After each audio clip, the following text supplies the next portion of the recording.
Kisah Orang Kudus. Sobat Katolikana, saatnya kita simak Kisah Orang Kudus yang dipersembahkan oleh Radio Katolikana.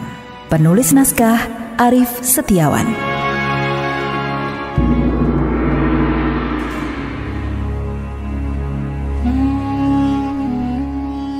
Saudara-saudari, hari ini kita akan mengikuti kisah Santo Fransiskus Maria dari Camporoso.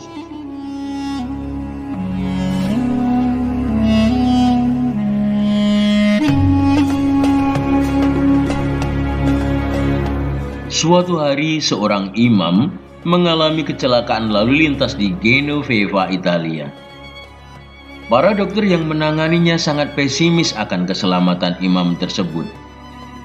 Tetapi Uskup Agung Genoveva punya keyakinan kuat bahwa karena imannya itu, ia bisa sembuh.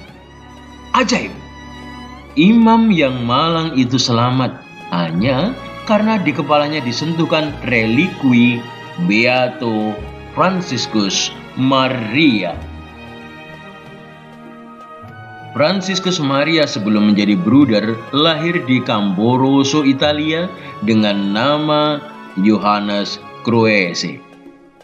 Kehidupannya berawal sebagai seorang petani sebelum menjalani kehidupan membiara di novisiat Fransiskan konventual. Setelah menyelesaikan masa novisiatnya, Fransiskus Maria masuk Ordo Fransiskus Kapusin sebagai bruder. Dalam ordo ini, ia mendapat tugas meminta derma di jalan-jalan dan di rumah-rumah keluarga Katolik di seluruh paroki untuk kepentingan biara dan pekerjaan-pekerjaan sosial tarekatnya. Kesempatan meminta derma digunakan juga untuk memberikan penghiburan kepada orang yang berkesusahan dan menderita.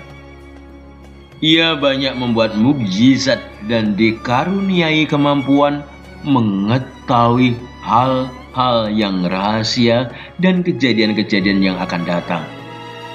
Pada tahun 1866, Genoveva ditimpa wabah kolera. Kata Fransiskus, "Aku mau mempersembahkan diriku untuk dikurbankan. Asal saja wabah kolera ini hilang lenyap dari kotaku." Dan sesaat terjadilah seperti yang dimintanya. Wabah itu lenyap dari seluruh kota. Berbarengan dengan itu, Fransiskus pun meninggal dan dihormati sebagai pelindung kota.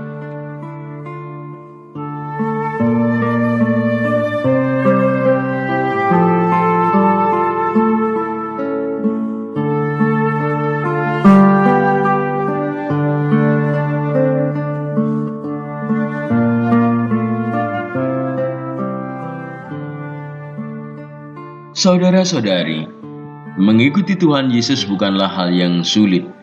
Hanya saja memerlukan keinginan dan tekad yang kuat. Maka sebelum mengikutinya, kita harus mampu dan rela meninggalkan segala nafsu duniawi yang melekat pada kita sehingga kita layak untuk mengikutinya. Nafsu duniawi bisa dibilang sebagai kenikmatan sesaat yang tidak berujung pada keselamatan. Contohnya, seseorang anak lebih memilih untuk bermain game di rumah pada hari Minggu dibandingkan pergi ke gereja bersama orang tuanya untuk mengikuti perayaan Ekaristi. Dari contoh tersebut terlihat bahwa nafsu duniawi terkadang berkuasa atas diri kita. Padahal tidak sepantasnya nafsu duniawi menguasai kita, melainkan Roh Kuduslah yang pantas. Mengikuti Yesus mungkin cita-cita bagi setiap orang yang mengenalnya. Namun tidak banyak dari kita yang tahu cara mengikuti Dia. Tapi ingat bahwa ketika kita ingin menjadi sosok pribadi yang lebih baik, dengan kita berserah kepada kehendak-Nya, pasti kita mampu untuk melepas nafsu duniawi.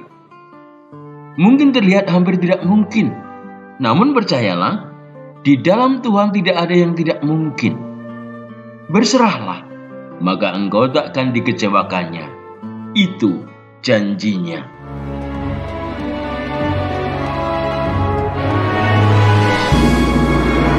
Demikian kisah orang kudus hari ini. Kisah orang kudus dapat Anda simak di Radio Katolikana setiap hari pukul 12 waktu Indonesia Barat dan pukul 19 waktu Indonesia Barat. Sampai jumpa di kisah orang kudus selanjutnya.